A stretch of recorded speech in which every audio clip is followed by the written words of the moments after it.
Hi everyone and welcome back to Starkey Farmstead. So I have finally decided today is going to be the day that I'm going to make my first time ever hibiscus and flower jam. So what I've got going on here, you guys, 2 cups of the roselles and some of the flowers. And so what you see me doing is just stirring because as you can see, I boiled over a few times when I first started this process. So you want to stand right at the stove while your concoction is boiling. So it's 2 cups of hibiscus, 1.5 cups of water. Now it's boiling, and you're going to continuously stir.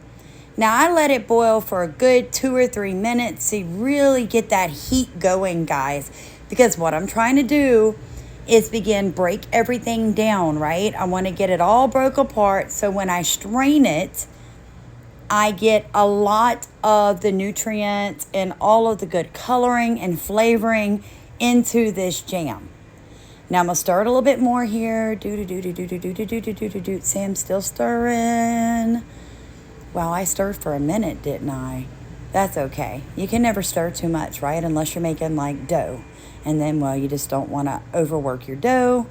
But this isn't dough. So it's all cool, all good. I'm going to stir a little more because you see how it's wanting to boil over. And look, everything, including where I'm putting my spoon in the back, is going to be covered in this amazingly dark pinkish red coloring and dye. So be careful. So what I want to do now is I want to take my temperature down to a low. I want to cover up my pot and I'm going to let it simmer for the next 30 minutes. So let me tell you why you need to grow hibiscus roselle. Okay, this is why, you guys. It is a medicinal plant. Not only is it big and beautiful and so very easy to cultivate, what I have found is that it has a lot of medicinal purposes, one of which can be used to heal toothaches. Wow. I mean, that's important, right? If you strain it right and remove some of the juices, it can even be used to cleanse ulcers, which again, very important uses. What I found super exciting though is that it contains vitamin B2, vitamin E, vitamin A, calcium, phosphorus, magnesium, and iron. So if you're gonna make a homemade jam to feed your family, why not make it one that's going to feed their body, not just their taste buds, right? Now, something really cool about this recipe is you're going to leave the seeds inside of the pods, okay? Leave the seeds in. And what that's going to do is as it breaks down, as you slow boil it, you're going to find that it's going to thicken up a lot, and that's coming from the seed. The seed has a little pectin in it. So when you're boiling it really briskly, stirring it a lot, and then you're lowering that temperature, covering up your pot, and letting it to continue to low boil simmer for 30 minutes, you're going to find that you don't need to add pectin to this recipe. So this is the second different recipe I've showed you guys on how to make jams without pectin. Why am I leaning that way? Because I believe that sooner than later, we're going to find that we can't get our hands on certain products that we may need to secure our food. So I'm learning recipes that are very versatile. I'm learning recipes where I don't need to depend on going to the store to buy a product to complete a canning mission. And this is a mission for me. It really is. My husband was just laughing at me. He's outside building rabbit cages for the upcoming Homesteader conference. And I'm out here in the house, you know, sweating because it got really hot in here once I started boiling and all that. You hear the vent in the background. And we're like, look at us, really rowing in each other's boats to provide top quality products to our customers that'll be at the homesteading conference with us. This is how we support ourselves. This is what we do to pay our bills on top of the 40-hour plus job that he works every week. So just keeping it real with you guys. I really believe in that. All right, let me get back to stirring the pot. Okay, you guys, what we're gonna do, so we're finished with our covered low boil. So we're gonna take that and we're gonna pour it into the strainer, okay? Now the point of this is a very important step. Do not skip this step. Just make sure you pour it to get the seeds, any bits and pieces of stems. You don't want that in your jam, okay? Now what you might need to do at this point is take your wooden spoon and kind of stir it around a little bit in the strainer. This will help speed up the process because as you can tell, this is a very slow step. Now once this cools down, this is what is left over from straining what was in my pot.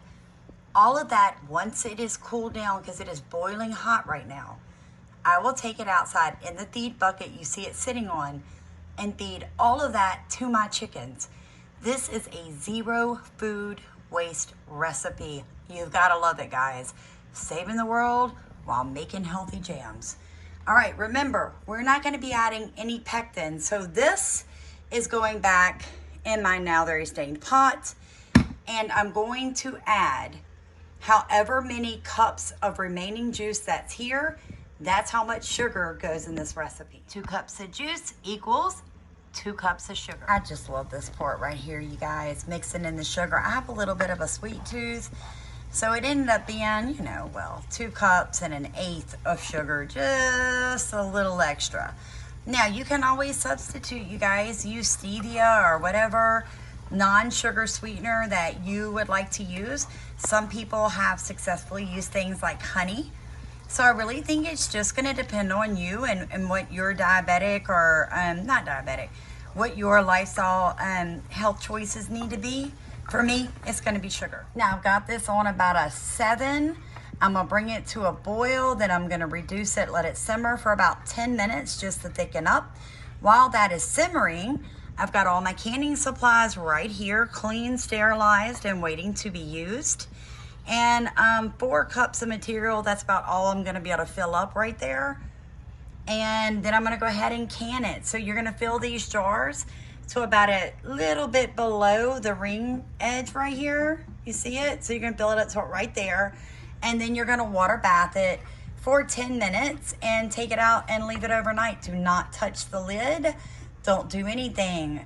Give it 24 hours before you start pushing and poking on top of your sealed lids, ladies and gentlemen. And once it is sealed, please do not store it with the ring on it. Remove that while you've got it in your storage room. That can actually bust the seal and you would be unaware of it. So I hope you guys found this as interesting as I did. It is my first time ever to do this recipe or even to use hibiscus to make a jam.